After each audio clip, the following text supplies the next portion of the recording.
The Patriots are the biggest dynasty in the history of the NFL. Maybe you want to say there's somebody pre-Super Bowl era, like maybe you talk about the Packers, maybe they're in the conversation, but the Patriots, to me, are the best team I've ever seen. Now, as a Giants fan, I've seen them get beat twice in the Super Bowl. That was lovely. But ever since Tom Brady went to the Bucs and then retired, I mean, the Patriots just have not been the same team. Even the final year with New England, Bill Belichick's no longer the head coach. Gerard Mayo's in the mix. But I do think the Patriots have found their quarterback of the future, Drake May. I was a big believer pre-draft. You guys know I love the draft. I love scouting for the draft. I love watching film. I love all these things. And that's why I had Drake May as my QB1 over Caleb Williams, over Jaden Daniels, over J.J. McCarthy, over Bo Nix, even over Bo Nix's brother, Penn Nix.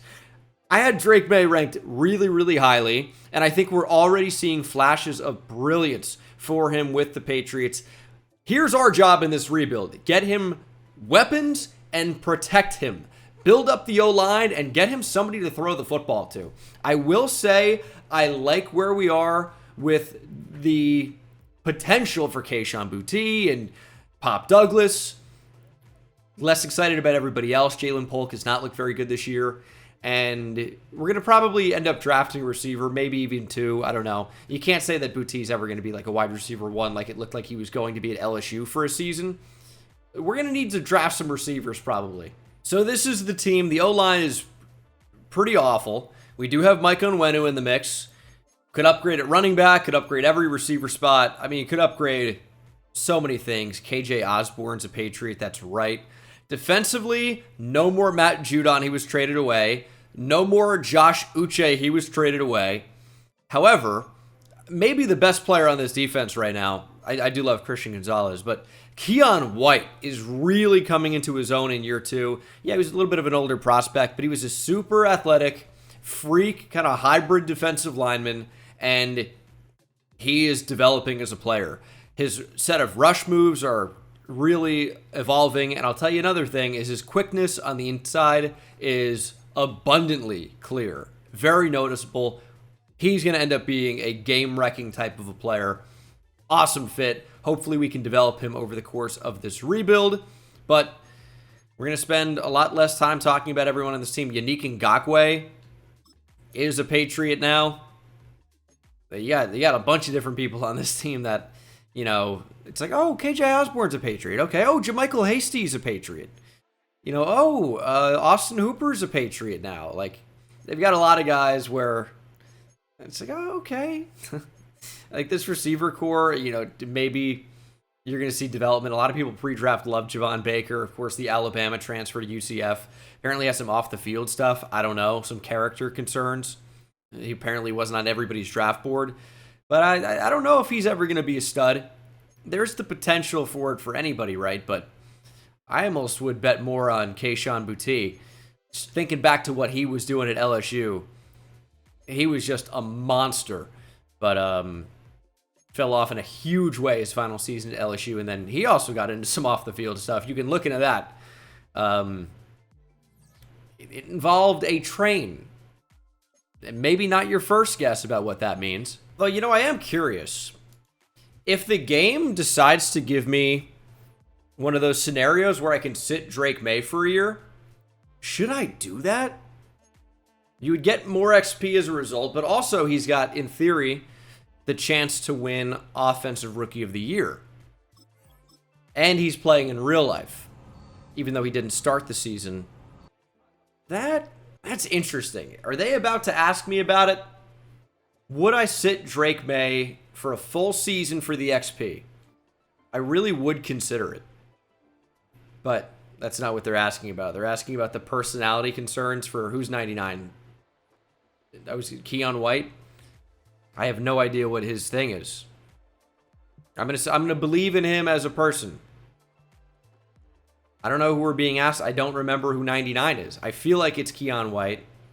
He got more morale. It is Keon White. What was his personality type? Entertainer. I should say you should entertain the team. That'll make us a lot better at football. Also, Jabril Peppers is in some hot water right now. We're going to really take this rebuild with the full rebuild approach. If you're old, if you're not going to develop, if you're not really a part of the future, you are getting traded. I'm going to add Jabril Peppers to the trade block. I'm going to add Kyle Duggar to the trade block, to be honest. He's a player I like. He's a captain as well. But he's 28 years old. In Madden, he's not getting better. And if we're not getting better, we're getting worse. And if you're getting worse as the Patriots, that's an incredibly bad position to be in. Absolutely need to try and get better.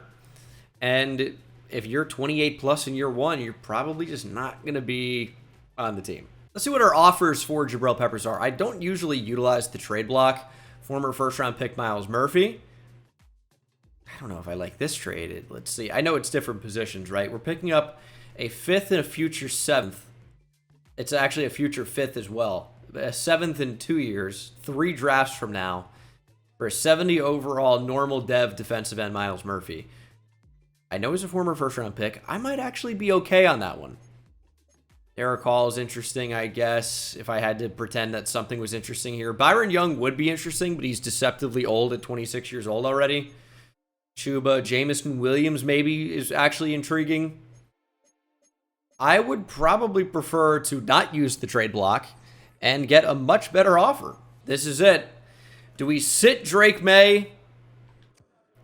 We're going to try it for the XP. I think this could end up working out really, really great for us long term.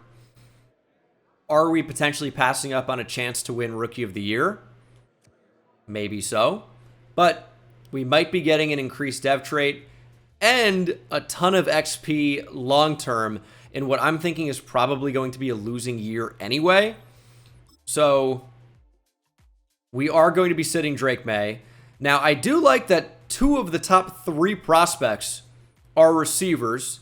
There's another receiver in the top 10. There are 4 offensive tackles in the top 10.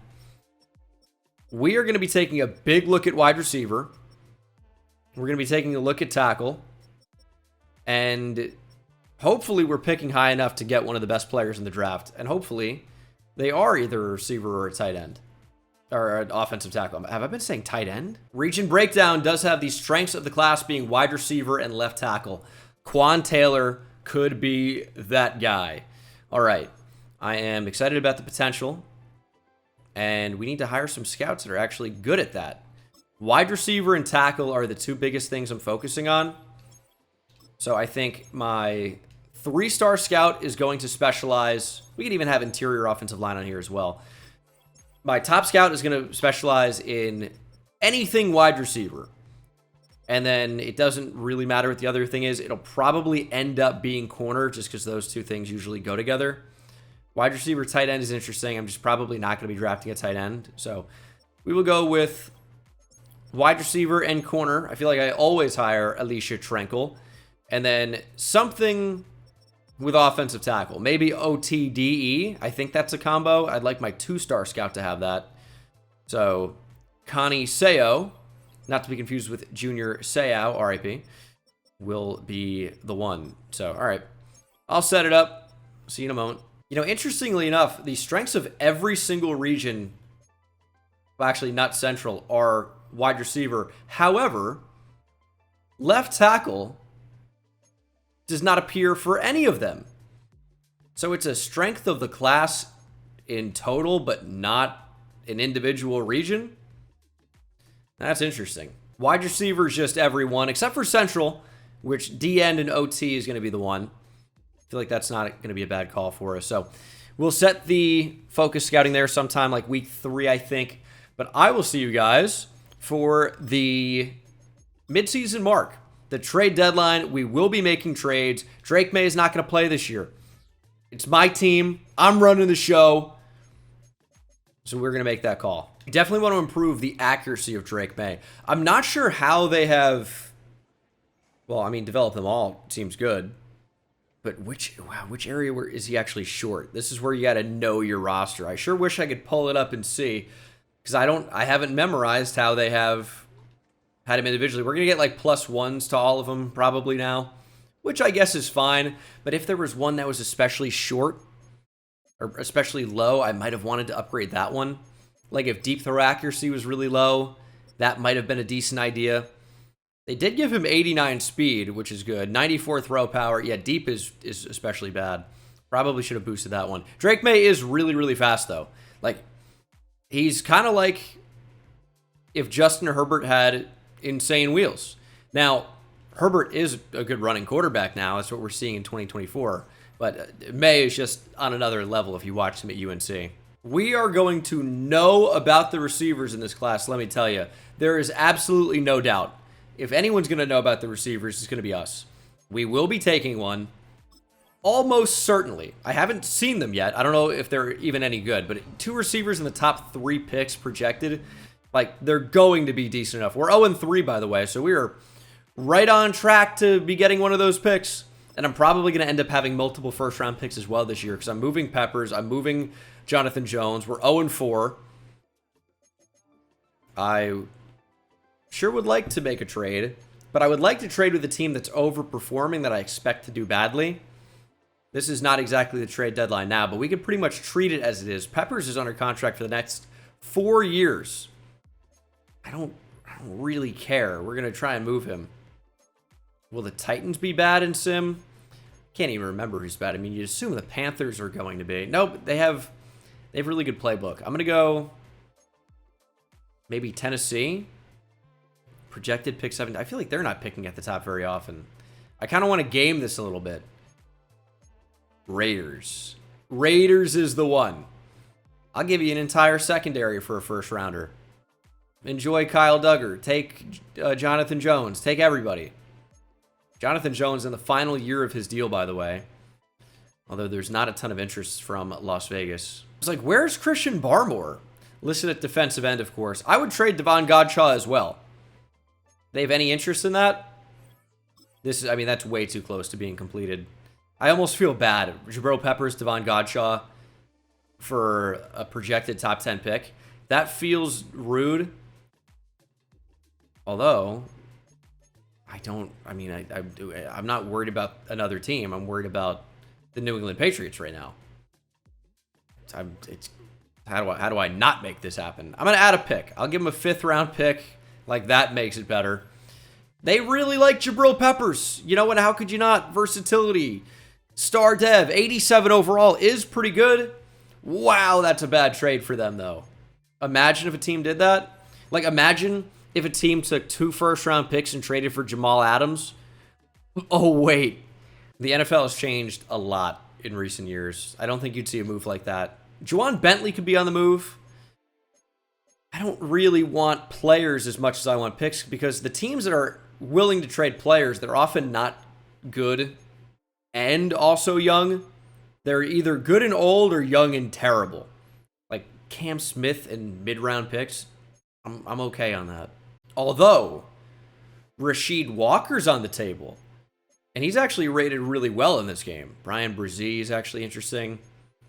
That's going to be a trade we have to make. The Packers are offering Rasheed Walker and a 7th. Yes, he's only a 79 overall, but he's got star dev. He's only 24 years old.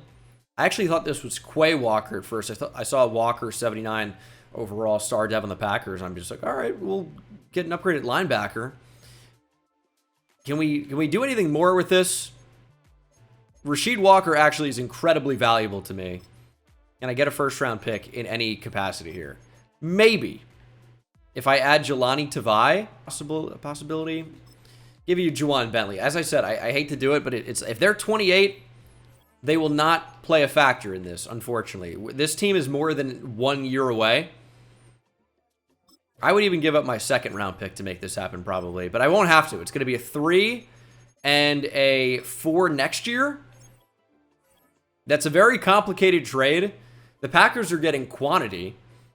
They are, I don't know if they're getting the better of us, though.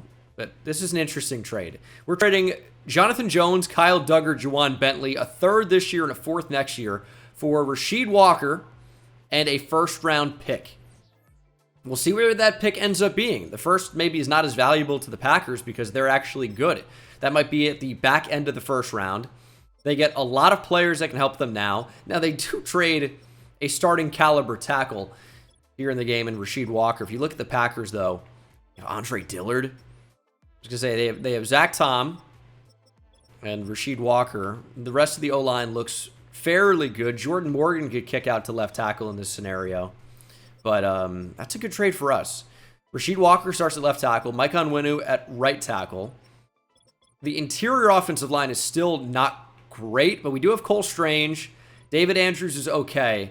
But that move to get Rasheed Walker was absolutely huge for the team. It means we don't have to start Chuma Okorafor, Vidarian Lowe, or, of course, Caden Wallace, who was actually kind of a high draft pick, but I don't really like. Is there some type of glitch where I can't reorder the entire depth chart? Like, why would... I don't know. I'm confused why this is not doing anything. Reorder depth chart just not a thing anymore? I can't even do it in the depth chart? That's the place where you should be able to do it. It's always something, man. That's part of the reason I'm not liking Madden as much. Just can never work the way it's supposed to. Ooh, our first win came against the Houston Texans. What a win here. We improved to 1-5. And the Jags are usually actually really good in simulation.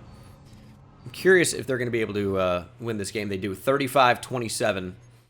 And this is the trade deadline. Week 8. We just really have more players to trade is kind of what it comes down to. We're going to take a look at receiver. I mean, there's a scenario where I draft at least 2. I don't know if both happen in the first round, but there's a scenario where we draft at least 2 wide receivers. Take a look at Quan Taylor here. He's a catch in traffic. Doesn't look to be an incredible athlete. Physical style archetype. Dante Moss from Vandy is also physical. A catch in traffic, A release. Also not necessarily an incredible athlete. A medium route running, B short route running. Seems like with the physical archetype, his deep route running could be significantly worse. But we don't know that to be certain at this moment. I'm just going to say that based on their athletic profiles, at a quick glance, they don't appear to be close to generational, which is kind of what we were hoping for if we're going to take a receiver with like one of the first picks in the draft. But that's okay. We're going to hold on to Divide for now. I don't know what the value of Hunter Henry is going to be. We're probably just going to hold on to him. Marcus Jones we're going to keep. David Andrews is in the final year of his deal. He might just get traded for that reason. I definitely just don't want Kendrick Bourne. I don't know that Sione Takitaki is going to have any value, but I don't know what we can realistically get here. Maybe like a second round pick would be good. Bryce Huff actually isn't the worst option, but it's not very good. I would take a second or a third round pick for David Andrews and Kendrick Bourne. I'd be actually pretty happy with that. Maybe the Jets want to make a move. Maybe the Eagles. They're looking for a center, supposedly. Give me a second round pick. All right, David Andrews and Kendrick Bourne are gone. We have a pick probably near the back end of the second round. That's okay. I'll take that. And then we have 16 players ready to negotiate contract extensions. I don't want KJ Osborne or O'Shane Zimenez, Giants legend, by the way. I don't really want anybody in here. No one's really good. Do I even want Joey Sly? I mean, he's got a big leg, but probably not. Cole Strange, we will probably not pick up his 5th-year option and just extend him. And I don't think I'm going to make any trades, so I'm going to simulate to week 13 to do focus scouting players for our draft picks, or future draft picks, I should say. And I guess I'll just see you guys there. Unless Christian Ellis can somehow get some type of upgrade in sim. That would be cool. We actually win 30-13 over Tennessee. And did we get an upgrade here? Nope. Do you just choose easy goal every time and hope for the best? Do you get as big of an upgrade, though? I don't know. It's not like Christian Ellis is going to be a big part of this team's future here in Madden 25, at least. So I'm going to say no harm, no foul, really. Okay, focus players. It feels like it'd be a waste to scout the receivers, who are both top 5 talents, by the way. That might change my opinion about whether or not we would draft those guys. I do also want to look at the tackles, but what are the odds we're going to end up coming back in the draft for first-round tackles? I think it'd be tough if I end up drafting 2 receivers, which Maybe we don't do that. Maybe that's a waste. I think this was a generationally bad season. The number 31 scoring offense, number 29 scoring defense, bad combo, 2-15. Easily the worst team in the NFL. Well, at least in the AFC. See where that actually leaves us in the draft. But Drake May might have had a ton of development riding the bench. Jacoby Brissett was not very good, although the numbers are actually not as bad as I would have expected. And that's actually true of Ramondre Stevenson as well. He just really didn't get the attempts. Antonio Gibson probably got way too many. And then receiving, Demario Douglas led the way. Hunter Henry had the most catches. No one was all that productive, but I do like what Demario Douglas was able to accomplish. And then defensively, I mean, it was a bad defensive unit where no pressure was to be had. I mean, that's a weird way to phrase that. 4 sacks was the leader here. Not really many interceptions either. Ooh, what a really bad performance. But you know what? It can only go up from here. 2-15 to 15-2. In 1 year, actually. That's what's going to happen. Chiefs, Niners, Super Bowl. Yeah, I guess that makes sense. We see that happen pretty frequently. And we'll see if the Chiefs can again beat the Niners in the Super Bowl. I bet that they can, is my bold prediction, is the team that simulates better than anybody with the highest overall. They lose! Oh my goodness. The Niners, who might not even be a playoff team. Nope, they lost. It was just listed in a weird way. Never mind. The Chiefs win the Super Bowl. I was going to say Drew Tranquill was Super Bowl MVP and they lost? Doesn't make any sense. But why? Tell me why. When you see the team logos at the top there, why would it show the Niners on the left, the Chiefs on the right, and then 31-23? Left to right. That makes no sense to me. Okay, final chance here. Is there anyone I want to re-sign? We talked about Cole Strange. It's probably just going to be an extension. $123 million in salary cap space, though, is huge. And there might be a cap penalty associated with trading some of the players that I traded, like guys under contract for more than a couple of years, like Jabril Peppers. So we really have, I mean, almost infinite money here. And especially when you factor in that we are paying a rookie quarterback, we're not really paying anybody. If you look at the total value, I mean, Christian Barmore's got a pretty big deal. But if you look at 2025 cap hits, there are 3 players above $7 million. Drake May is very cheap. We're going to end up picking up the 5th-year option, so he's going to be in 2028 for pretty cheap as well. He's eventually going to be really expensive to extend, but by the time that happens, we're going to be set up. So I'm not really even that mad about that. Let's see who we can bring in free agency. It's not really a strong class. We could bring Trent Brown back to New England. That seems to be the trend. However, I'm going to say that we don't need tackle. We have, I mean, Onwenu could slide back inside a guard if we had Trent Brown for a year. That might not be the worst idea, actually. 2-year deal for Trent Brown with Michael Onwenu playing one of the guard spots. I feel like that's pretty good, actually. Okay, let's see if we can bring in Trent Brown then. And, I mean, no one's really all that young here, which means that no one's really going to be able to develop and help us. Of course, it's typically 4 years after these guys were drafted, they become free agents, right? That's what a lot of this class is going to be. But only a handful of 25-year-olds are rated even close to okay. And, I mean, it's a lot of running backs. I don't want Nate Landman. Could try to bring Josh Uche back. He doesn't want to be here. I don't know that Tyrell Dodson helps us out all that much. How about Baron Browning for a year or two? He wants to be here. He's help off the edge. He's actually pretty inexpensive for an edge rusher. How about Baron Browning? I mean, at the end of the day, we do need players to fill out some of these positions. We let so many players walk in free agency. Only 43 on the roster right now. That's not really going to be enough to fill out a team, right? Can I generate best lineup now? Still no. So I'm still having a tough time seeing what this team's actually going to look like. It is always something, dude. It's so annoying. Can't even come on and record a rebuild without getting frustrated at something. I can't even tell exactly what we need.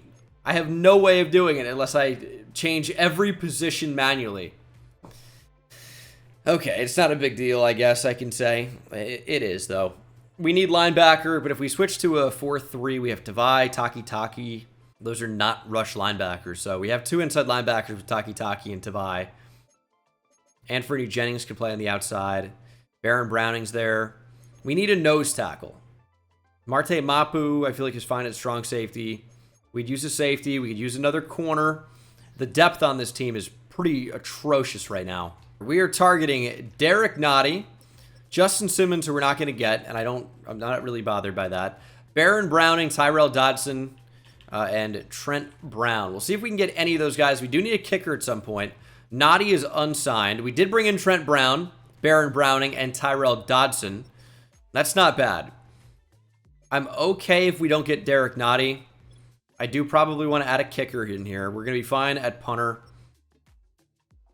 I would say I don't really want to have to think about this. I'm going to offer Blake Grupe maybe. Just have him under contract for a long time. He really should sign this. It's such a long-term commitment at a position that typically doesn't have any long-term stability. Okay, we're going to try to bring Austin Hooper back alongside Bobby Brown, Blake Grupe. No one else. No, Austin Hooper's in the class. I still need a defensive tackle. Bobby Brown signed on. Okay. That's really all we actually need to do in free agency. There's not really a ton to be done here. So actually what I've decided to do here is turn on auto reorder. Let's see if it'll, and now it'll actually do it. Okay. But now it's going to just reorder my depth chart, whatever. It will just be what happens in this rebuild, though, probably. I need a free safety. We could, look into drafting one. Just the age of the free agents just didn't match with where their overall needs to be. I was hoping Javon Holland was going to get into free agency, give him a lot of money. That didn't happen. I can't really get too excited about Jason Pinnock, but we need somebody to play free safety, so it might end up being him. Okay, interestingly enough, by the way, Dante Moss has dropped from a top 5 talent to round 1, which leads me to believe he's tied with the 5th highest rated player in the class. Tevin Meekins is a playmaker archetype with a top 5 true talent grade. Key ratings look very good. Physically, he's pretty good. Elite agility. This is a good class to need a wide receiver, and we certainly do. How many top 5 talents do we know about? 2 for sure. Taylor and Meekins now. And then, oh no, UDFA. Projected to go round 1 or round 2. There are some round 1 talents in the mix. Nothing on the offensive line, as far as I can tell so far. And there doesn't ever seem to be. See what the mock has. We're at number 1. Expect us to go with tackle Brian Booth. Quan Taylor expected to go at number 4. Dante Moss at number 6. Where's the other receiver expected to go? Tevin Meekins, the edge of the top 10 maybe. Okay, so we might just be in a spot where we trade down from the number 1 overall pick, because that just might be better for the team. It's a definite possibility. I would say we don't really need tackle as much anymore, do we? We kind of need something on the interior. Could also try to improve the pass rush. I mean, that's pretty bad. Some of that's going to be playbook dependent, though. Okay. I mean, Anton Glover doesn't really look too bad. If we're looking for a big-time pass rusher, which we kind of are, maybe Anton Glover somehow ends up being our number 1 overall pick. Although we have 2 in the top 10. I don't know what we're going to do. It's Glover at number 1 if we want him. Quan Taylor I could probably live without, but is probably going to be pretty good. He's a top 5 talent. And I think I might prefer Tevin Meekins just because of the athletic upside. He's a playmaker archetype. I feel like I like that. All right. I mean, there's some good corners too. Not that it's exactly at the top of the need of top of the list of needs. But this class looks okay. I give it that. Give it an okay grade. On the clock at number 1 overall. Do we just stick and pick here? I'm at least going to take an offer for the pick, see what we can get. Because if we can get a huge return, it probably just doesn't make sense to stick here. Like, the Bucks are offering 3 first-rounders. I mean, I do like the idea of 3 first-round picks. I just don't want to move as far back as 16 or 25. I'd prefer to stay in the top 10, really. The Bears are offering number 3, an extra 1, and a 2. We might be able to work with that. I would move down to 3. I think we still would have a pretty good chance to draft the receiver, the top one, and also pick up some top picks in the process. Now, can I get 3 1s and 2 2s for number 1 overall? Probably not. But there's something to be done here. And the something to be done is this. It is a first-round pick, number 1 overall. The Bears, again, are picking at number 1. A second-round pick next year and 3 7ths for a 1 this year, next year, the year after that, and a second-round pick, number 35, from Chicago. And we'll see how the board ends up falling for us. Tim Anderson goes number 1 overall. The MLB shortstop that was knocked out by Jose Ramirez. How fun. And the Panthers do take Anton Glover, the defensive end, at number 2, leaving us on the clock at number 3. Quan Taylor is here. He is for sure a top 5 talent. 6'2", about 230. Maybe even could play tight end. I don't know. A catch in traffic, A catching, A release. He actually did run in the 4.4s, but I wonder if he's really going to have, like, far above 90 speed. It might be like 91. A catch in traffic, A catching, A medium route running, A release, A run block, tight end, B short route running, A spectacular catch, A stiff arm. Deep route running is terrible. Everything else is pretty good. Quan Taylor, welcome to the Patriots. Our first pick of this new rebuild. He's a number 2 player in the class. We took him at number 3. He's a reliable pass catcher that makes 50-50 balls look like 80-20 balls, and he consistently can bail out quarterbacks with spectacular catches. Well, with Drake May, you might not have to. You might just be getting, well-thrown passes. Tevin Meekins at number 4. Is Tevin Meekins the receiver I wanted? I think he was. Wow, he went a lot earlier than expected. Was not ready to draft him at number 4. Do we pivot to Dante Moss? He ran pretty well. The question is, and we know he's probably going to be a top 5 talent, technically, even though it doesn't say. That's an interesting thing. Would we want to move up for him? He's going to be probably significantly better than James Page, who's actually a terrible player. Who's just really, he's a very good route runner sometimes. He can't catch. I think we do try to make a slight trade up. The fact that Meekins just went off the board is a little bit scary to me, but I think we can pretty much solidify the receiver position right now with a slight trade up. We still have number 23. It's not going to need to be moved. It's going to take a lot less to move up just 2 spots here from 7 to 5, I would expect. It might end up being with a player, and I just can't remember who's number 5. It was the Rams. So you need a right tackle, a quarterback, a D tackle. You don't really have any of that to give. Don't really have a linebacker to give either. Don't have a cornerback to give either. So it will end up being a pick. I don't really want to give them a second, even though we have quite a few of those. What if I gave them number 35, and in turn, they give me a second-round pick next year? That feels like a good trade. So we're going to trade down from 35 to a second next year, and we're going to trade up from number 7 to number 5. That's a trade I'm pretty comfortable making. In fact, I think that's a great trade for us. And we will take the receiver, Dante Moss. He ran a little bit better than I was expecting. His deep route running is a little bit better than I was expecting. He's going to be, it'll probably say like the 6th ranked player in the class, but he'll be tied for at least number 5. And he is the number 8 player in the class, took me number 5. Quiet, soft hands that catch everything. All-star contested catch ability and comes down with the toughest catches. He does have hidden dev. I forgot to go over to the right to see dev trait on the other receiver. That was a mistake. But 91 speed and acceleration for Dante Moss really isn't too bad. Somewhat good change of direction and agility. Not a bad player. So receiver's got to be done now. think we're going to have some real reliable ones, and we'll see about who all is available at number 23.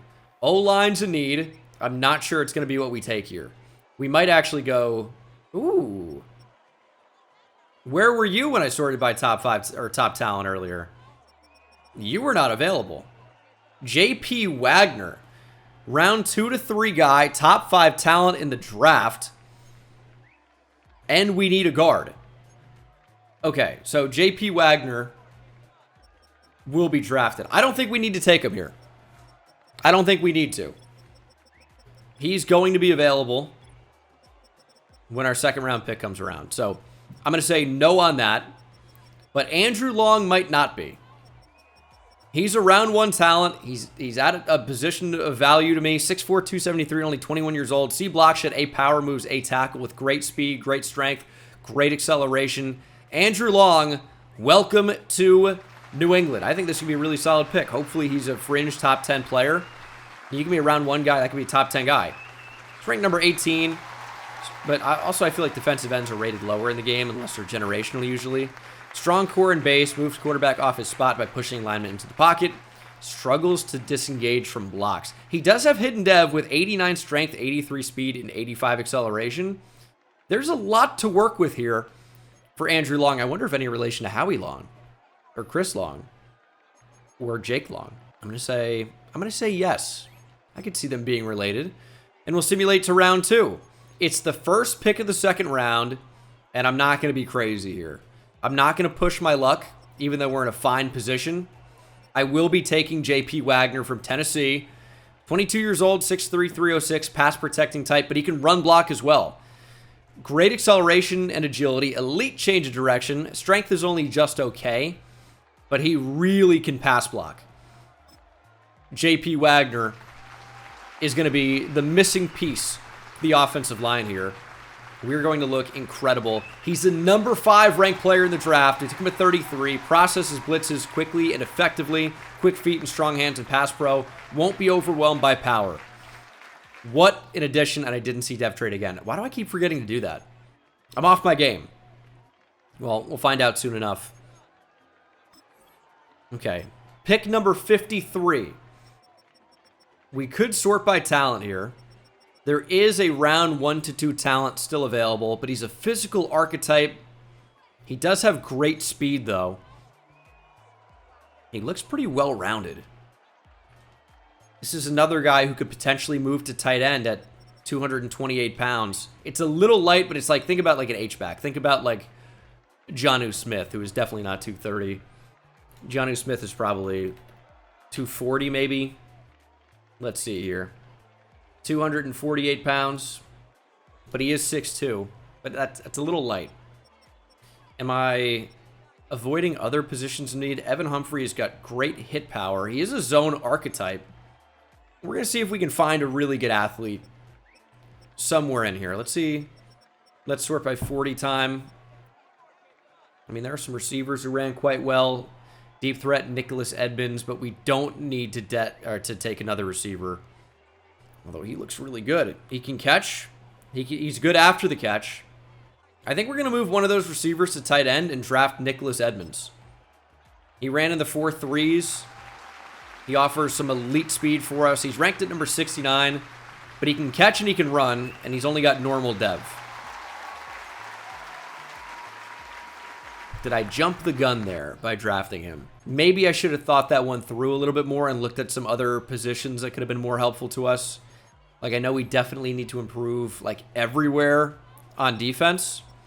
So it might not have been a bad idea to check out, hey, are there any safeties with, elite speed? Is there anyone that can actually help us other than just drafting receivers with every pick? These are all decent questions. Ontarius Fulton is a day 3 projected safety with B hit power, C tackle and zone coverage, but with great speed. B pursuit. I feel like there's something here. Even if he's a normal dev player, he can fill out the team. I'm at only number 97 here. Does he have NFL speed? I feel like he does. He's got 91 speed at safety. Normal dev.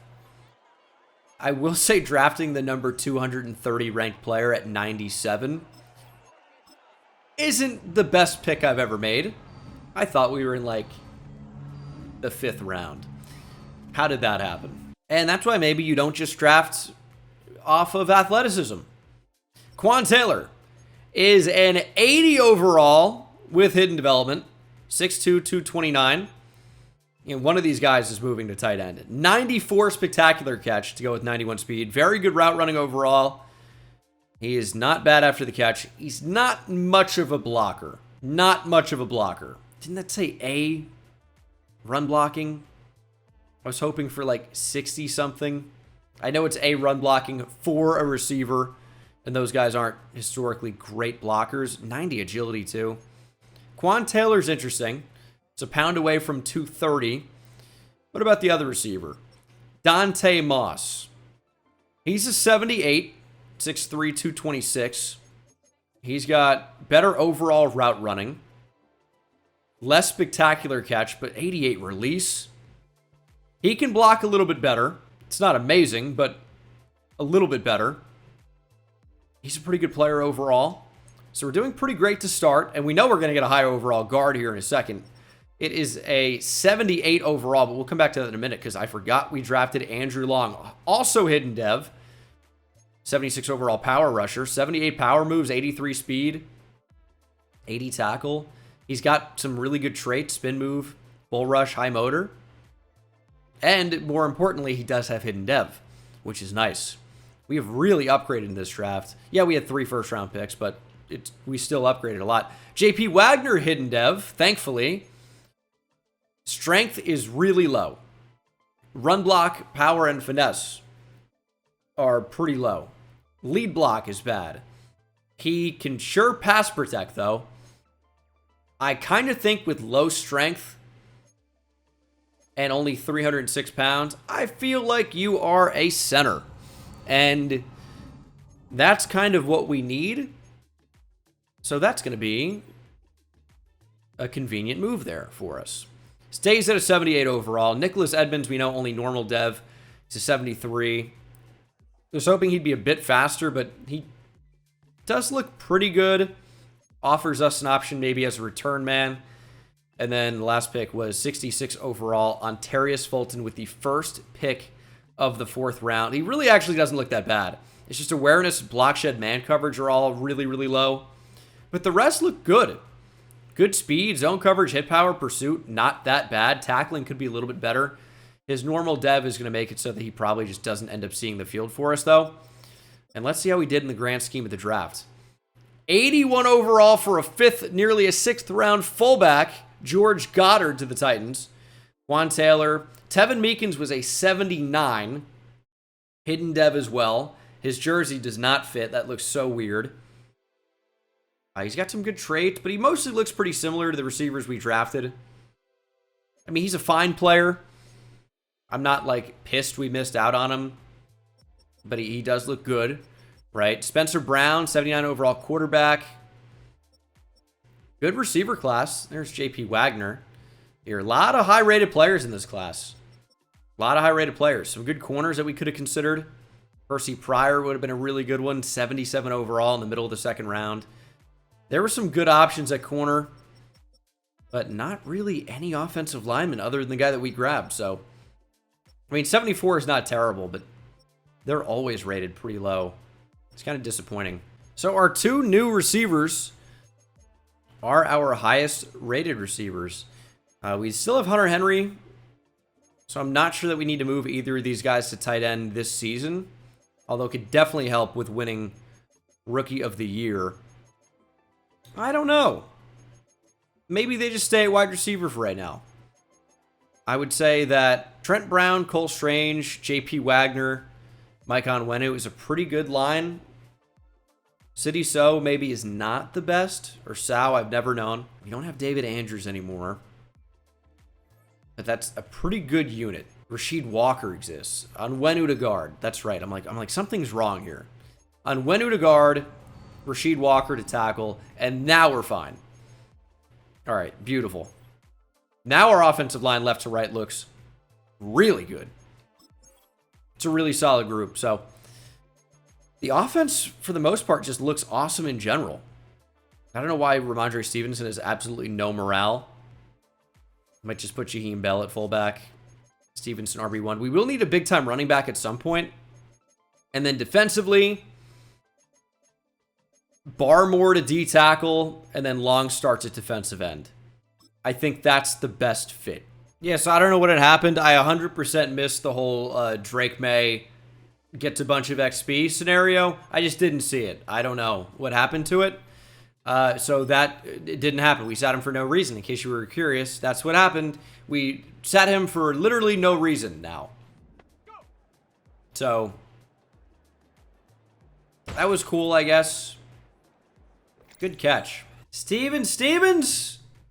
The #1 player in the class from Alabama is Steven Stevens. Okay. I'm in. 21-year-old outside linebacker. Speed rusher. We could potentially be in the market for one. He'll be under heavy consideration. A region breakdown. Wide receiver is the strength of the class. Oh my goodness, I'm so surprised. It's only the case every single year. D-tackle and quarterback. Not really interested in a lot of that, though. Northeast has a running back.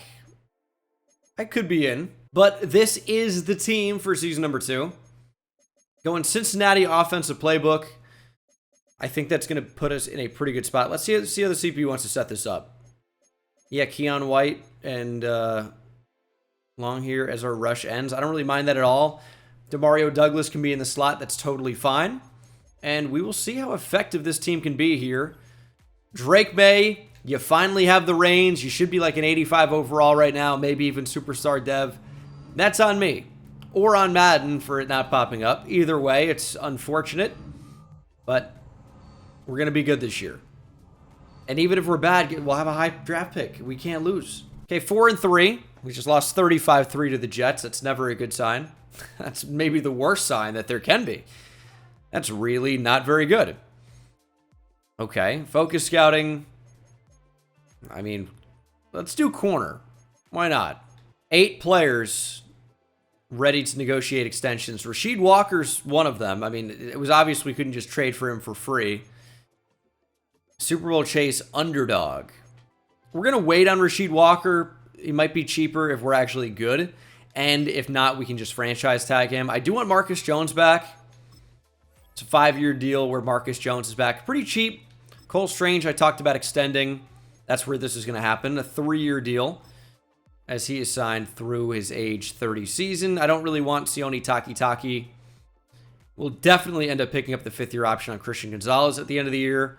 Hooper's kind of irrelevant. I still might end up moving a wide receiver to tight end. Let's actually see our dev traits now that we've made it to the midseason mark. The snap count could have been hit here. Star and star for the wide receivers. We somehow don't know Wagner yet, even though he's our starting center. And defensively, Long has star. So everybody with just star dev. That's kind of unfortunate. Well, we're 4-7. We kind of keep losing. It's not great. But we're going to see if Steven Stevens is legit. He'll be one of our focus players for sure. Athleticism seems to be pretty good overall. But we know, I mean, we're just very unlikely to draft a receiver here. Well, actually, you know what? Maybe we would, because we could move one of the receivers we just drafted to tight end. That's under consideration. I do need to look at corner as well. A, awareness I don't actually, or I would like. C, I don't like nearly as much. Can you actually cover at least? Somewhat. 6-11. We were a lot better than last year. That's so many more wins. 3 times as many wins. Drake May turned over the football a lot. 4,000 passing yards, though. 29 touchdowns, 24 picks. We missed a lot of development, I would say. Why did he perform so badly, though? His accuracy seems to be in a decent spot. It's a little confusing. Rushing, we have no running game at all. We need a better running back. Demario Douglas, 8 in the slot, 1,200 yards, 12 touchdowns. Quan Taylor, decent rookie year. Dante Moss, Randy Moss, son? No, that's Thaddeus Moss. Not nearly as good. And then defensively, we had 10.5 sacks from Keon White. Nobody else really did that much, though. we're going to have to rearrange how we do things, because in Madden, there are just certain playbooks and ways to set up a team that work well, and there are certain ways that don't work well. And I'm not really liking what I'm seeing so far. Year 2 was better by a lot, as we see another Chiefs-Niners Super Bowl, but it wasn't as good as I wanted it to be. And you know what? We're gonna have a really good defense next year, hopefully. But our offense, I guarantee, will be good. And it might actually utilize the tight end a lot. I'm going Kansas City playbook, and we're going to be a lot more successful as our team continues to get better. Listen, we're an 84 overall. That's good. It's not exceptional. I'm not expecting to win the Super Bowl in year 1 or year 2 as the Chiefs kill the Niners. We had no rookies of the year. But I am expecting significantly better results and a playoff berth in 2026. I won't guarantee it, because you never know with Madden, but the team is going to be in a great position to make the playoffs. We'll see if we actually can, come through and do that. So 106 mil. Rasheed Walker was right that we are not in the playoff push, but we do extend him to a 3-year deal worth like 16 mil, which sounds like a lot of money, but he's young. He's really good. He's got star dev. And really good is like an 82 overall. I mean, that's actually quite good for tackles in this game. If you look at where Rasheed Walker compares to other left tackles, you will see that despite his morale here, an 82 overall is the number 17 ranked left tackle in the league. So top 11% of all left tackles. The cat wanted to even say how proud of Rasheed Walker she is. I don't know. Could you hear that? It was super loud.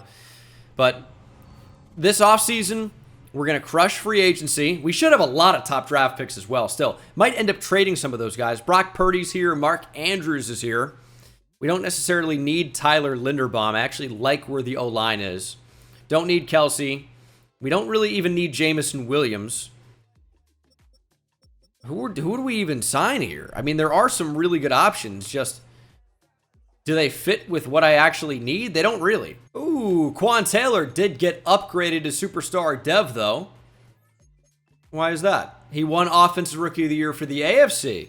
So he probably will stay at wide receiver as a result.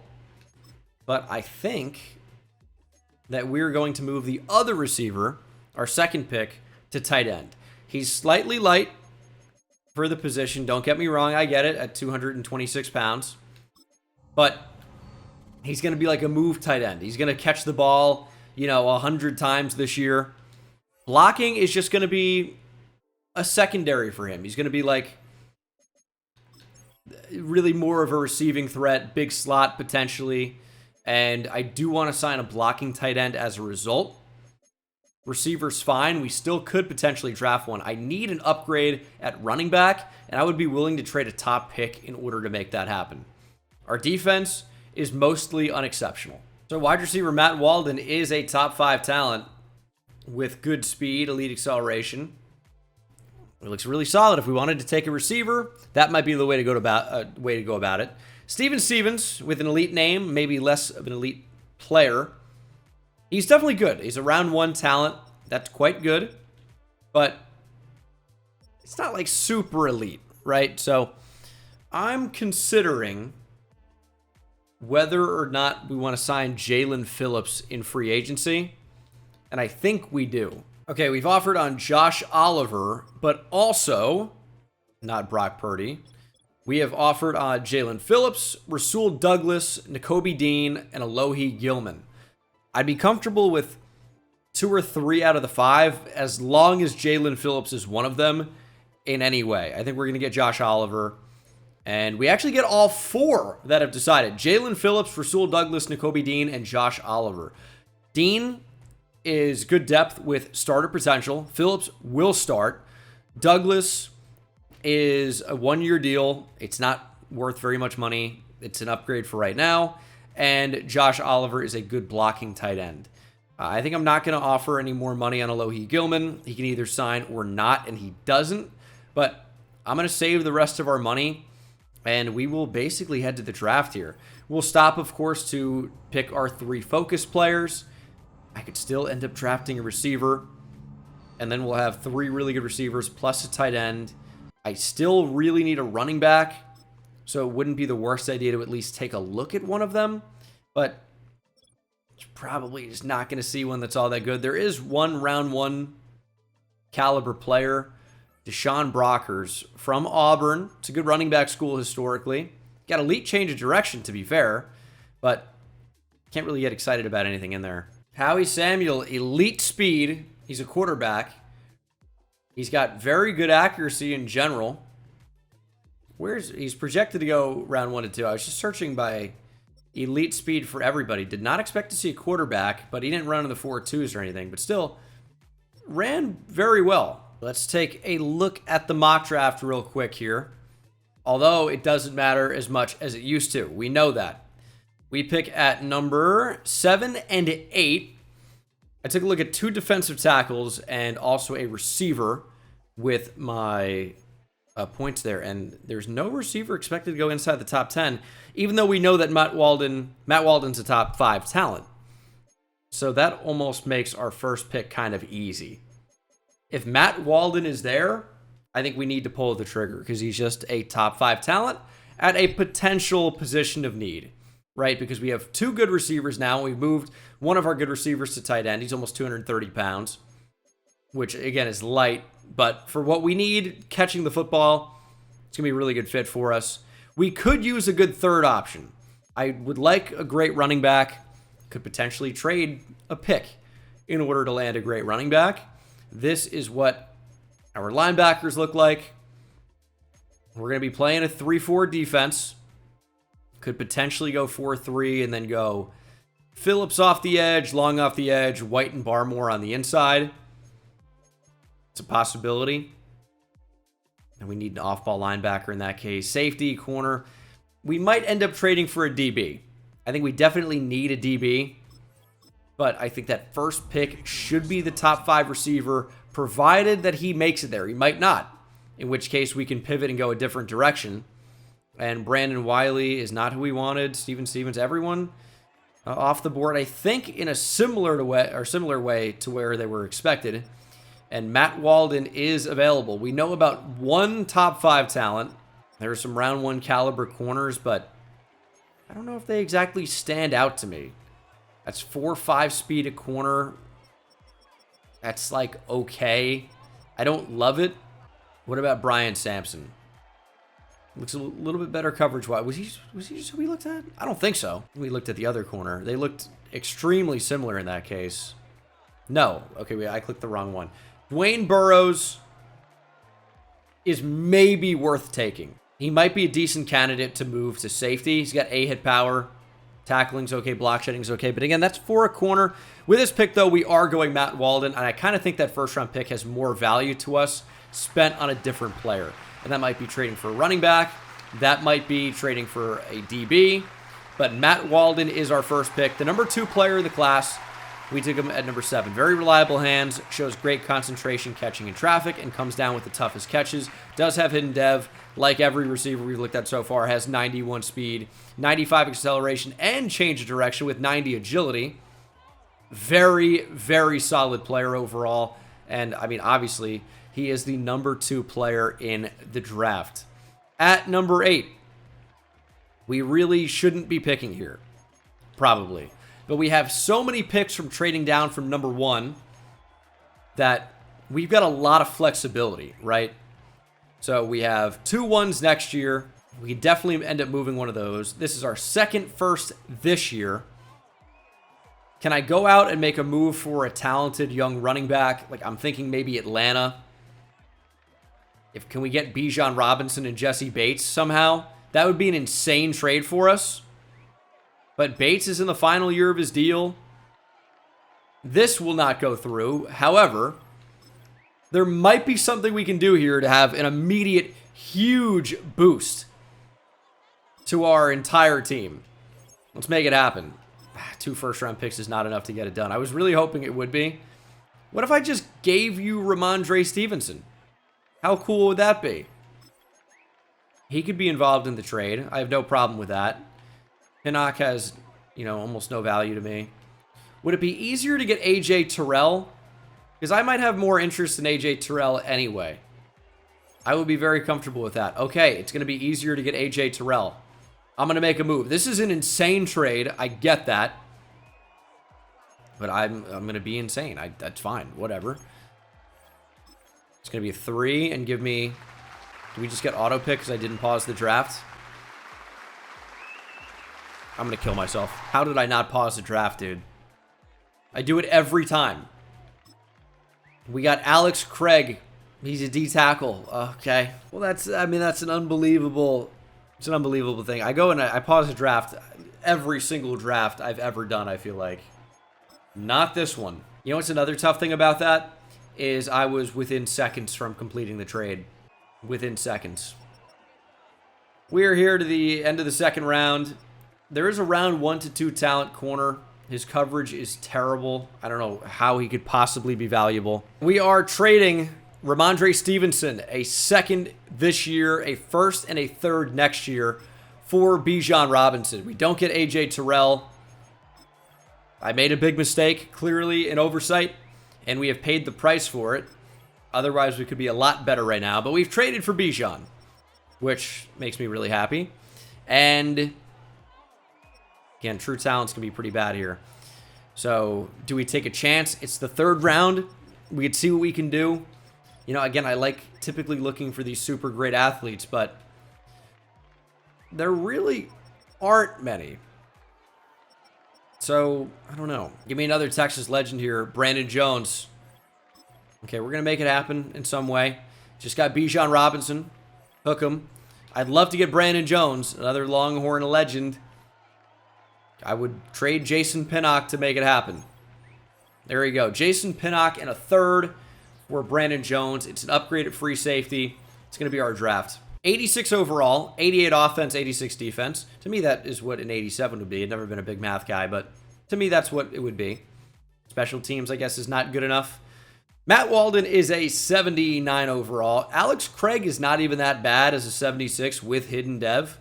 It's not the worst here. Strong, he's athletic, and he's unwanted. I don't want him. I wanted AJ Terrell. We do end up with Bijan, though. Hey, you know what? A 72 overall running back in the 5th really isn't too bad. He'll be a nice backup to Bijan Robinson, 90 carrying, so he won't fumble when he's tackled for a loss. That's cool. And then in the entire NFL, we did get the highest rated player in the class, Matt Walden. There was a quarterback, Zachary Blackburn, tied. Wow, really good safety. 77 overall at the end of the 2nd round. Normal dev, wearing number 7 now for Bijan. Yeah, I think I heard that number opened up. So this will be the team. Offense looks awesome. I mean, the offense looks really, really good. And then defensively, that's kind of where we're lacking a little bit more.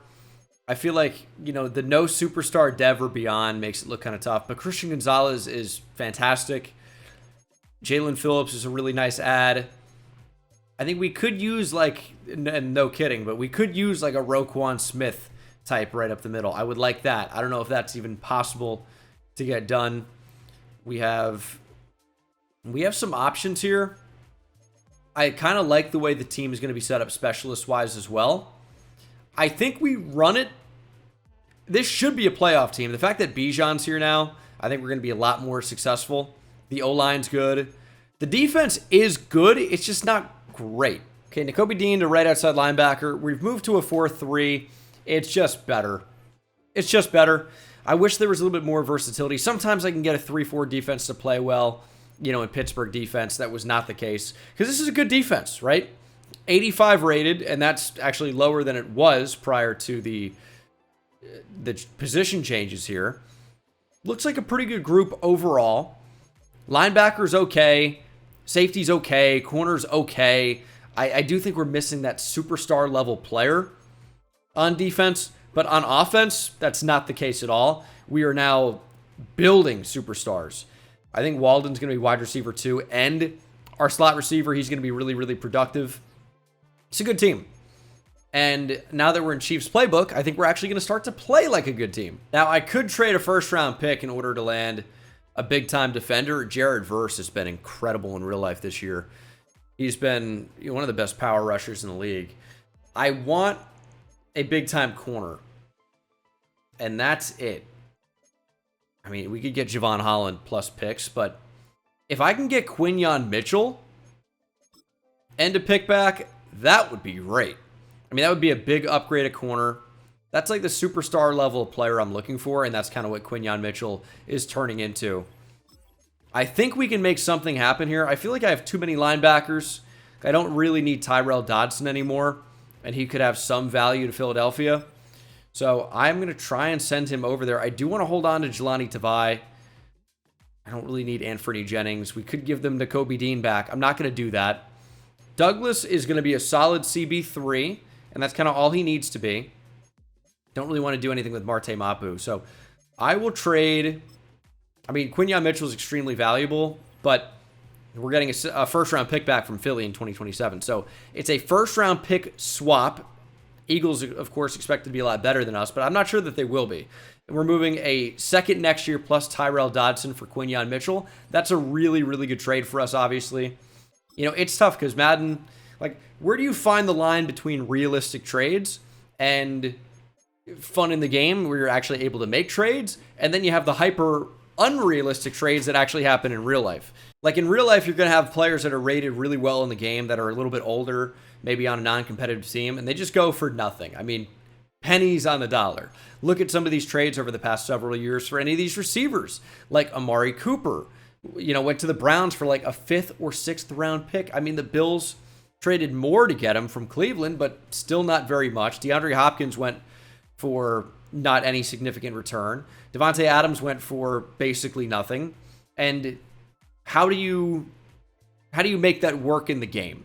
He's like, oh, this trade's super unrealistic, but I don't know how. You got to have so many different modifiers. Maybe they need to have like clauses that make certain players easier to acquire once they hit a certain age. If the team's record wasn't good in the previous year and they're an expiring contract, I don't know what to do, but they've got to revamp the trade system. They got to make it tougher for guys like me to cheese. But also, like, I don't know. We see unrealistic trades happen all the time in real life. But getting Quinyon Mitchell is a big upgrade to the team. I mean, it's a huge addition. I really like where this defense is going to be now, though. 2 very solid young corners. The safeties are fine. We just need this team to actually play to their potential. I think 2026 is going to be a playoff year. We're rated as apparently only an 84 overall on defense. I disagree with that assessment.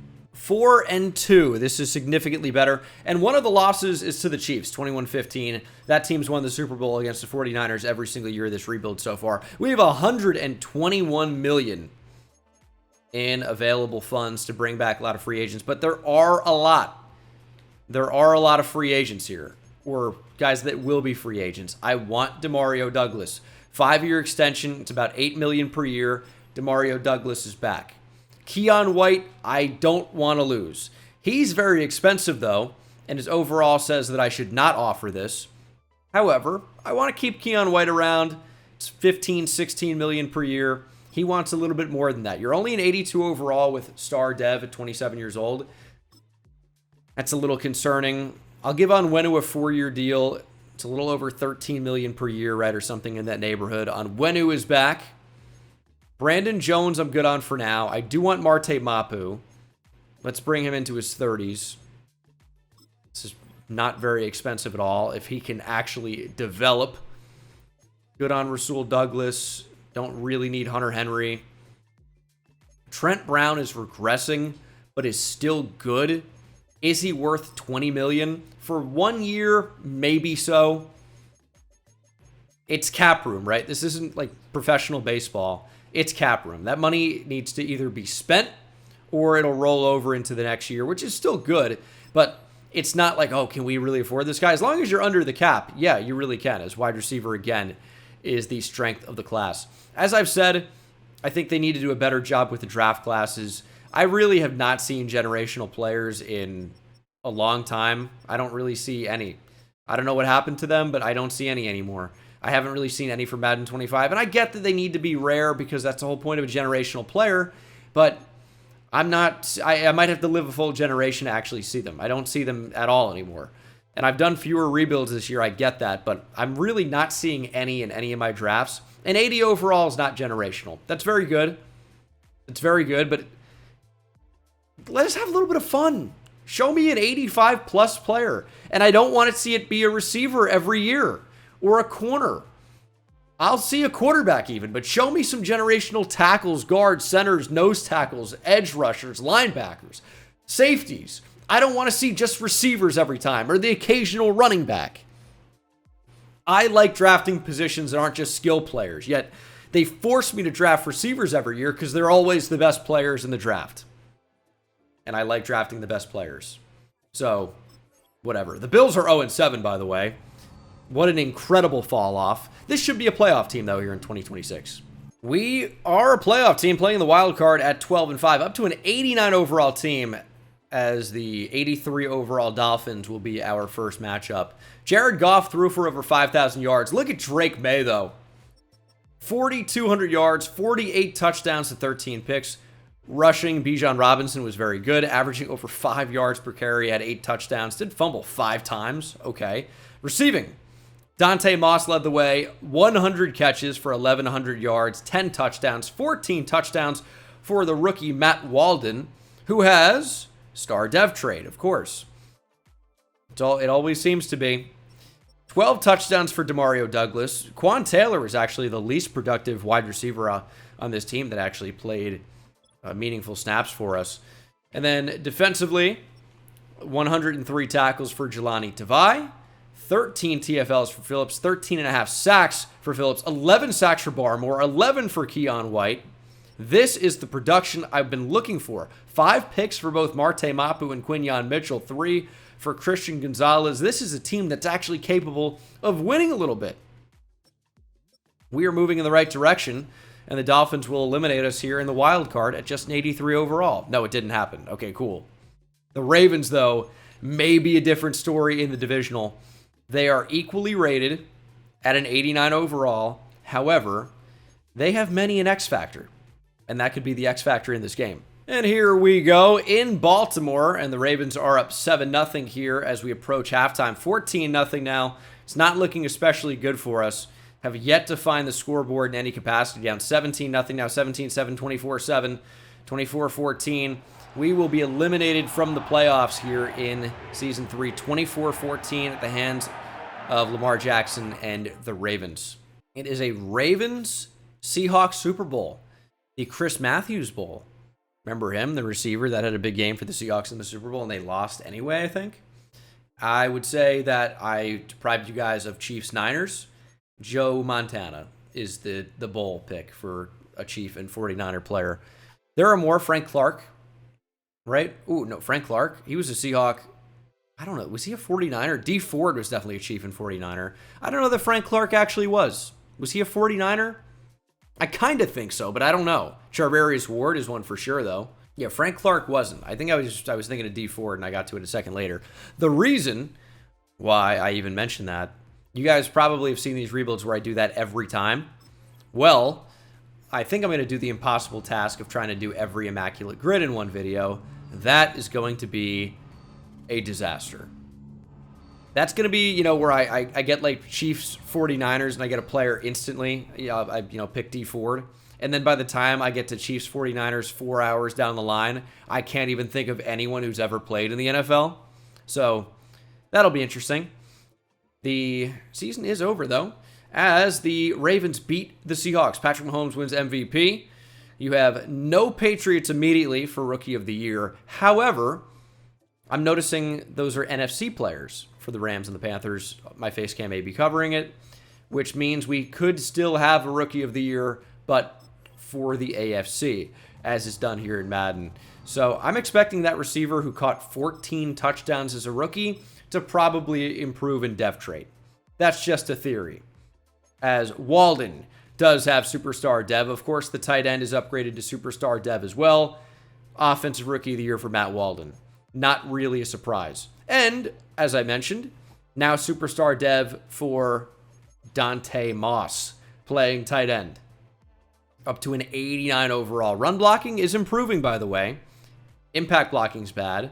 Blocking in general is not very good. But he just catch the damn football. That's all you need to do, right? Typically, it's run the damn football, but we're throwing it because we have 3 first-round receivers, and one of them plays tight end. Defensively, Marte Mapu and Quinyon Mitchell both up to superstar dev as our defense continues to improve. We could still use a big-time upgrade at linebacker. Jelani Tavai might take a step back here. I do like that Christian Barmore is developing. Craig had star dev. Our D-line is very solid.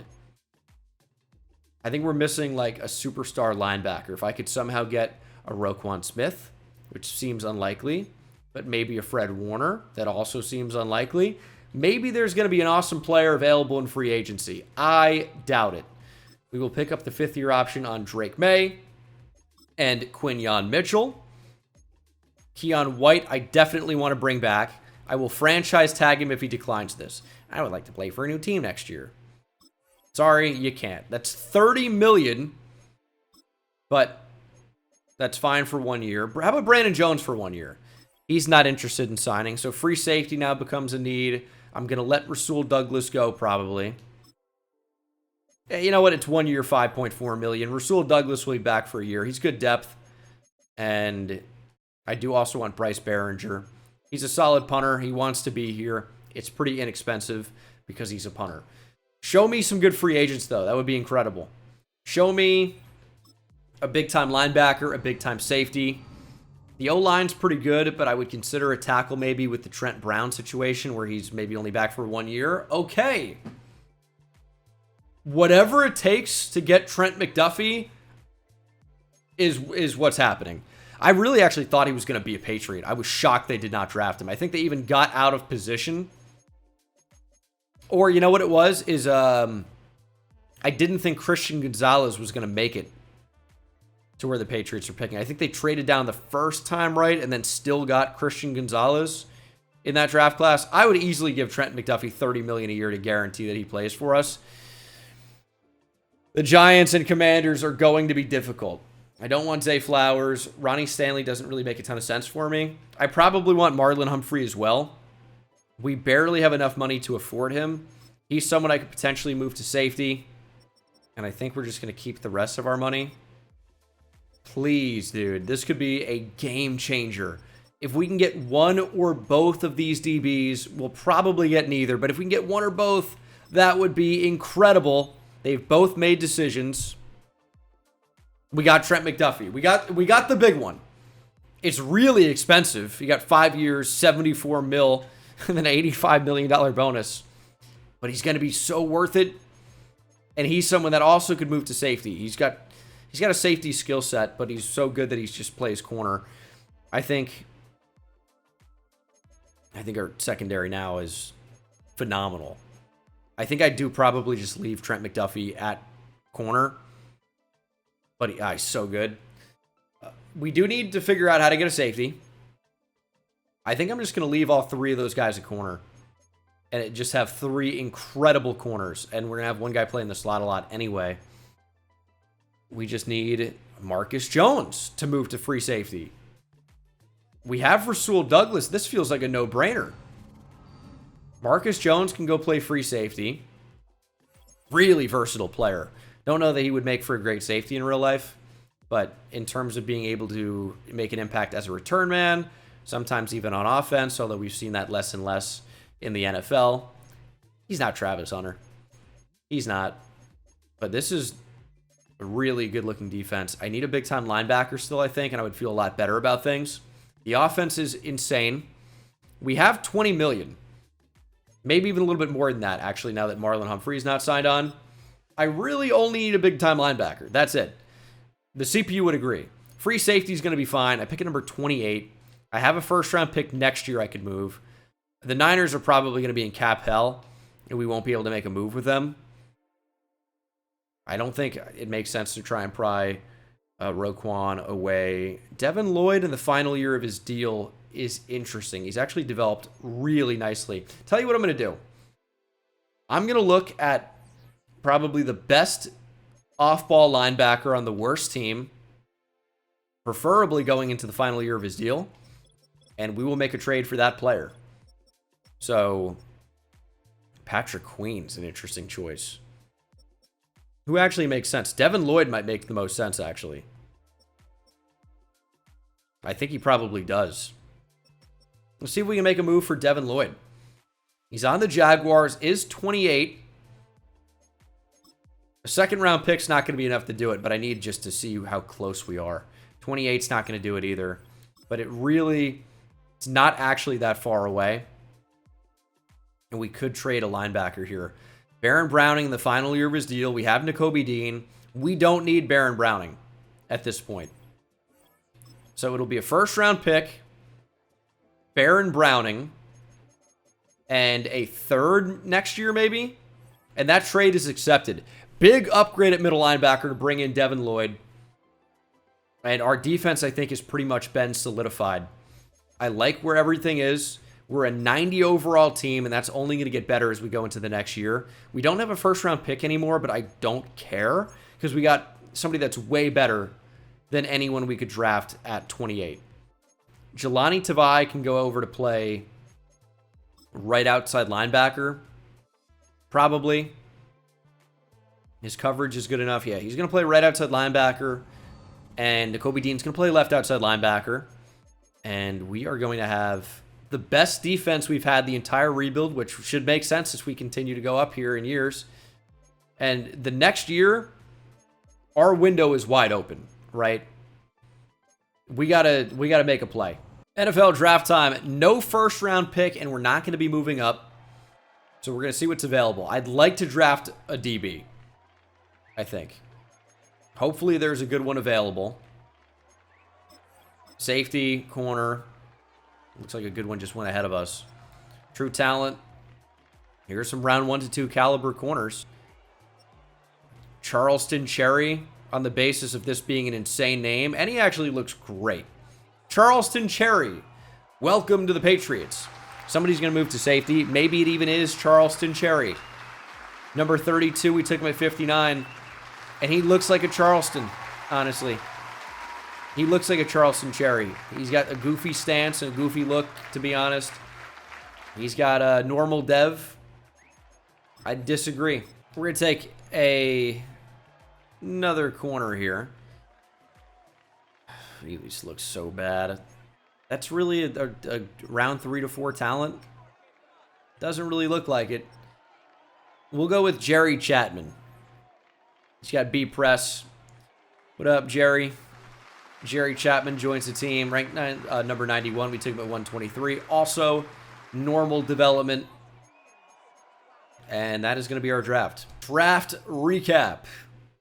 74 overall for Charleston Cherry. Do I just move him back to free safety right now? He's actually got 78 zone coverage. Yeah, Charleston Cherry is going to go play free safety. There's not really a spot for him at corner. I did want to draft a DB.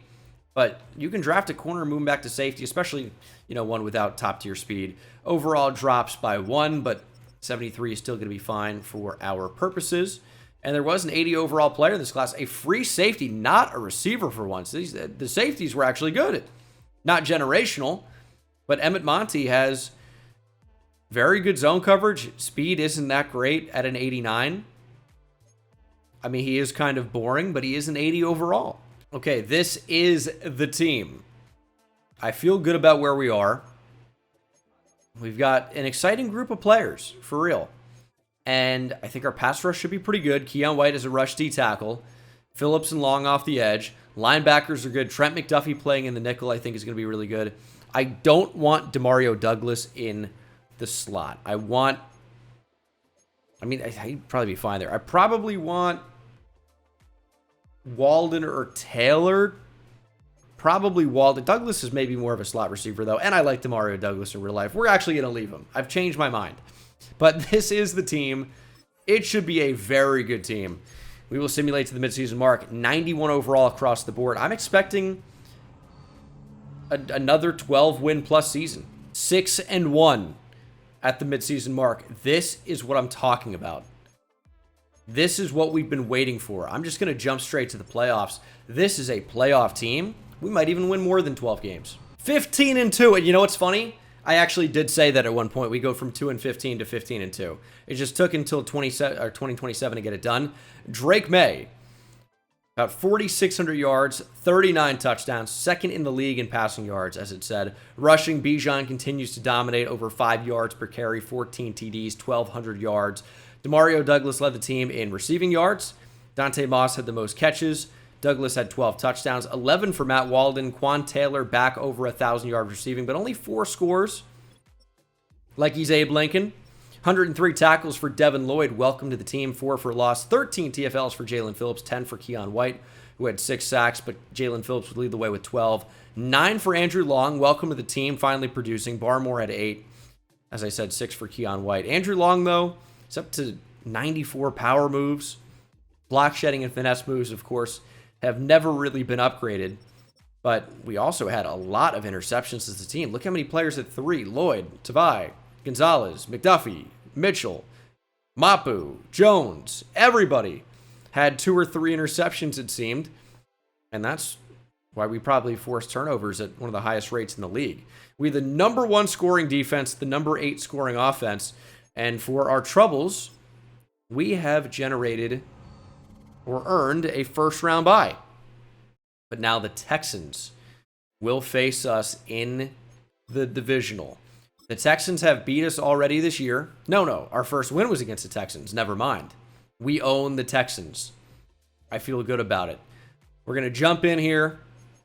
We will hopefully win our second playoff game, and then we're just 2 more wins away from winning it all. This is the first of many here. 3 total wins. Let's get it. We were down 7-0 early here at Gillette, but we've tied it at 7. Texans retake the lead here in the third quarter, down just by 4, and our defense is not doing enough. It is a 3-point game, and this is a massive third down.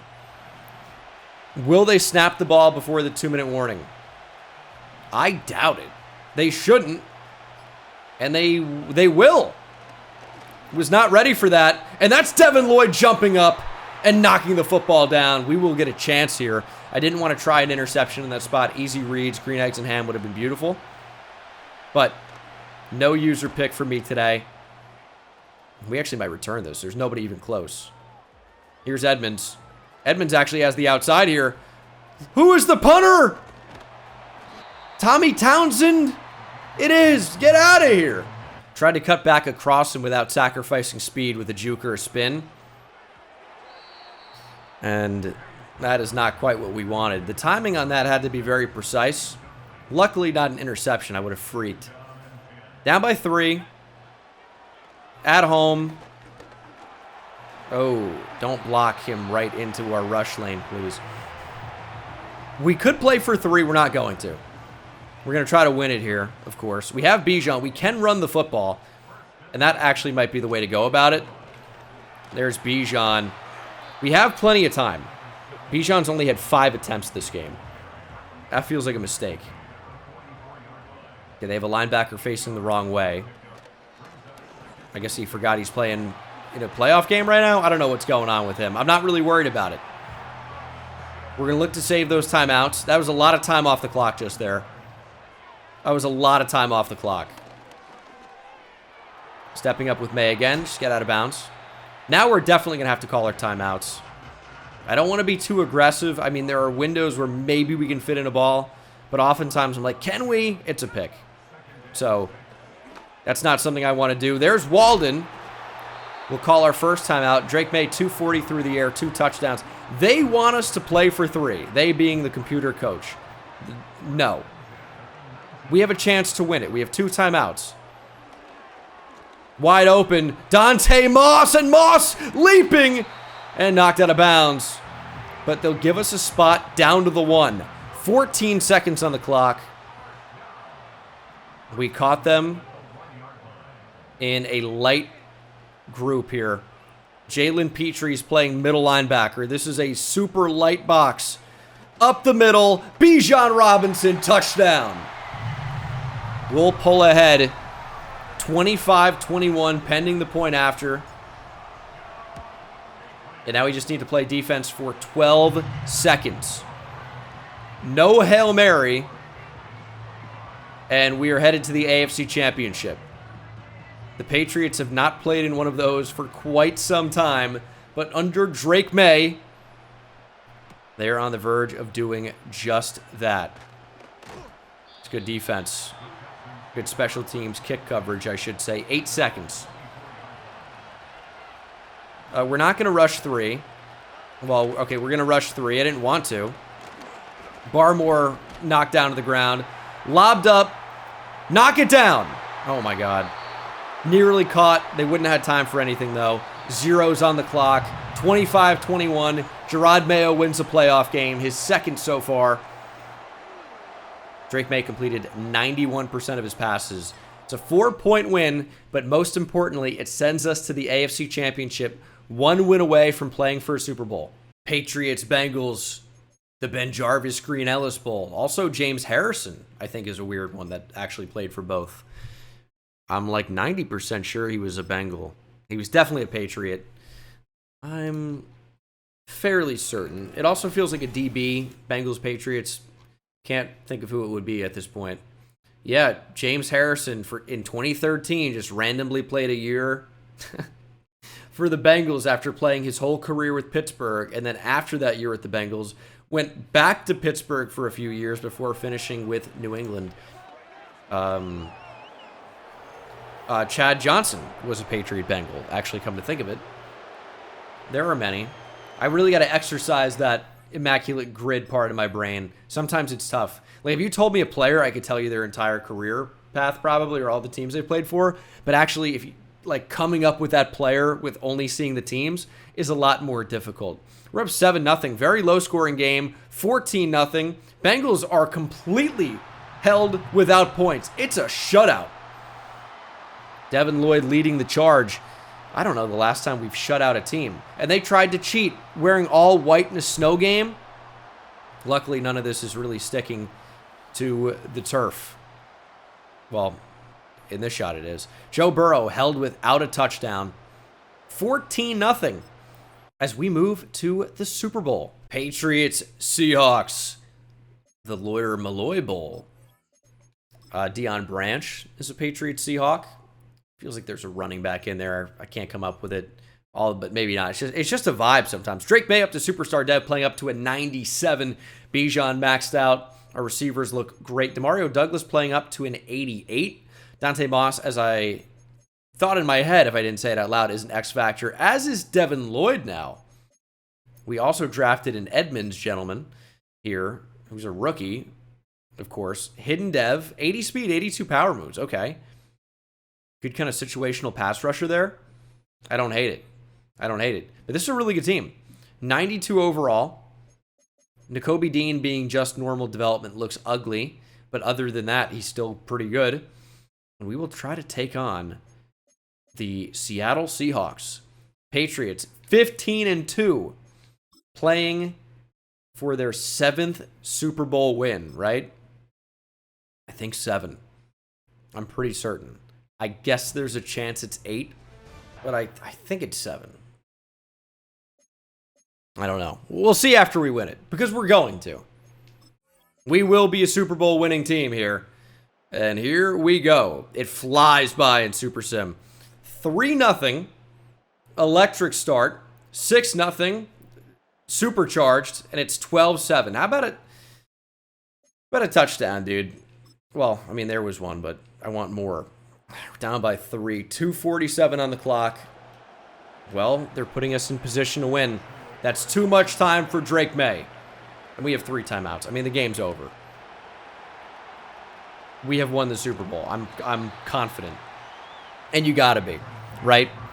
We're gonna make the right decisions. We're not gonna be crazy. We also can run the ball. That was maybe slightly risky. Drake May has been intercepted twice in this game. Okay, Bijan Robinson, Super Bowl MVP. Let's see his stat line. Here's 2nd and 3. Just don't bring it back, dude. You can't hold in that spot. You can't do it. Well, they did. Dante Moss. To be fair, he's not really a tight end. 2nd and 13. Now I feel less confident about the game being over. It's a good route from Bijan. It's a good throw. It's a very good catch. He didn't get as much separation as I thought he would against man coverage. And that is the 2-minute warning. Obviously, 4-down territory for us. We are not close to field goal range. But 7 yards is doable. We don't need it all here. We really don't. But we're going to get it. Drake May. 4th and inches. Oh my goodness. I feel good about converting this, but it's not a guarantee. Bijan up the gut. It is when you have Bijan Robinson, I guess. 1st down. And the runoff is so insane. That wasn't so bad, but it can get so much worse. The block and release and the running back getting stuck behind the offensive line all the time is really a killer for me. It makes me hate playing the game. One of many reasons, I suppose. Stepping up with May. What am I doing? That's really trying to do absolutely way too much. Score a touchdown. You can have it. Jesus. When I say there was no need for that, that's the biggest understatement of the year. There was absolutely no need to do that. Oh, that's great, though. Taylor's going to score on one play.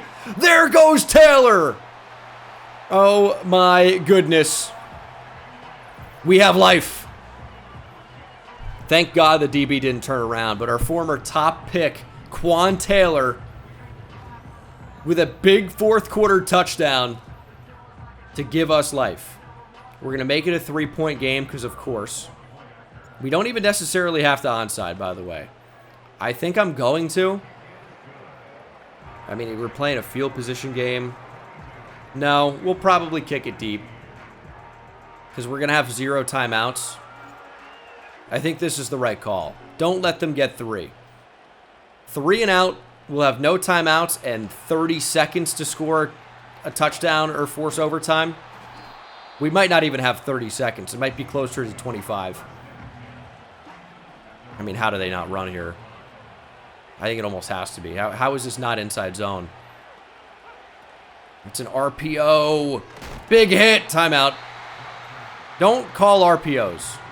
Just actually run the ball, please. Don't try to be cute. Just run the ball. Go 3 and out. Give us the ball back. Good tackle. Timeout. Kenneth Walker, 17 for 48. We've done a pretty good job against him in this game. We're not going to run to commit this time around. It very easily could be a run, but we're not going to run commit. It should be a run. Oh my God, the change of direction. Timeout. 20 seconds. I need a big return from Edmonds. That's what it's going to take. Give us a big return. Oh, I thought we'd have blockers there for a minute, but we didn't. Edmonds is wrapped up. We have 20 seconds. I feel like if we don't get out of bounds, the runoff will make it so we lose the game instantly. That's a genuine fear. 19 seconds. Can we get that out there? Oh, that's a beautiful catch. Beautiful ball for May. But we are not in field goal range yet. That play didn't take very long. But I don't know. We definitely need more yards. I mean, we had Douglas. Do we have that? We do. That's an unbelievable throw and catch. That's really trying to do too much again. 9 seconds. We really, honestly here, should just take our points. Bijan stays in a block. We're taking a shot to the end zone. We actually have it up the seam for Dante Moss. He caught it. Touchdown, Dante Moss. Oh my goodness. What a catch. Now our outside receiver won instantly off release. He beat press, but the safety seemed to shift out that way. I thought we had the best chance with Moss, but then the other safety came across to make a play on the ball. You're not Earl Thomas. Former Giant Julian Love. Could not break it up. This isn't rookie difficulty. It's all Madden on simulation. Dante Moss is more like Randy Moss. What a play. Did not even consider the left side of the field. They weren't pressed on that side anyway. But I saw this. I was really, really going to throw it. And maybe we should have, right? But I just felt like our best chance was up the seam, beating the safety. It's a good ball from Drake May. I don't know if it's slightly over here, if this, DB is a chance to make a play on it. Seeing number 29 not being Earl Thomas and the Seahawks is crazy. But when we threw this ball, I don't know that 29 doesn't intercept it. I don't know that he doesn't. Because he turns his hips around to cover the outside receiver. Of course, we had already thrown the ball there. Like, the safety, he's kind of an idiot.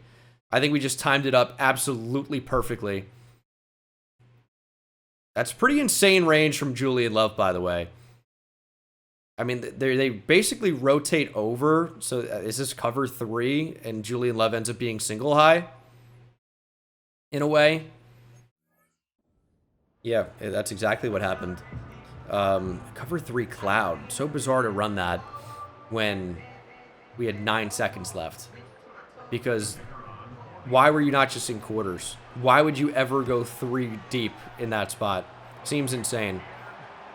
Like, not having that corner at least match with the outside receiver who beat press instantly feels like a major mistake. Either way, it's one where we will capitalize and win either the 7th or 8th Super Bowl in the history of the New England Patriots. I'm 90% sure it's the number 7. That's the ball game. Flashbacks for really all of the league. PTSD flashbacks. Nobody wants to see the Patriots win another Super Bowl, except for Patriots fans, obviously. But, like, even as a Giants fan, I'd be cool seeing a lot of teams win another Super Bowl. I don't think anyone really wants the Patriots. They've done it too much. That's the good old Gatorade bath where no Gatorade comes out. Classic stuff. But the Patriots, Drake May, that's maybe why I want to see the Patriots win a Super Bowl potentially. I love Drake May. I think he's an awesome player. And I wish the Giants got him with every fiber of my being. But they didn't. Gerard Mayo, Patriots Super Bowl champion, now hoists one as a coach. And that's an interesting question I'm going to pose to you. Is there a Super Bowl winning player that also won a Super Bowl as a head coach? Not a positional coach, not a coordinator, but as a head coach. I'm trying to think of one. Did Tom Landry win a Super Bowl? I don't think he played in the Super Bowl era. He was a New York Giant, and then he definitely won Super Bowls with the Cowboys. Who's a Super Bowl winning head coach that was even a player? Like, Mike Vrabel never won a Super Bowl, but he seems like he would have been a good choice. But he isn't one. Am I missing anybody? Did Jim Harbaugh win a Super Bowl as a player? I don't think he was on the 85 Bears. I don't think he would have won one with the Colts. Was he on the Ravens Super Bowl winning team? Jim Harbaugh. I got to confirm. I got a lot of questions. Jim Harbaugh was on the Ravens in 98, so 2 years before their Super Bowl win over the Giants. He was on the 87 Bears, so he missed out on that. Oh, this is obvious. How did I not come up with this? Mike Ditka. But did he win a Super Bowl though? Mike Ditka, there's a reason I didn't come up with it. He won a Super Bowl as a member of the Dallas Cowboys. I didn't even know he played for the Cowboys. I honestly thought he was just a Bears tight end. Played on the Eagles and the Cowboys. I didn't know those things. And the other one, it appears, it says Flores. It's got to be Tom Flores, right? I honestly didn't even know he was a player. Yeah, Tom Flores was a Super Bowl winning player. He played for a long time. He had a 9-year NFL career. And he was on the Chiefs team that won Super Bowl 4. But Gerard Mayo would join the list. This is the Patriots' 7th Super Bowl. Drake May is your Super Bowl MVP. And that is the video. See you in the next one. Take it easy.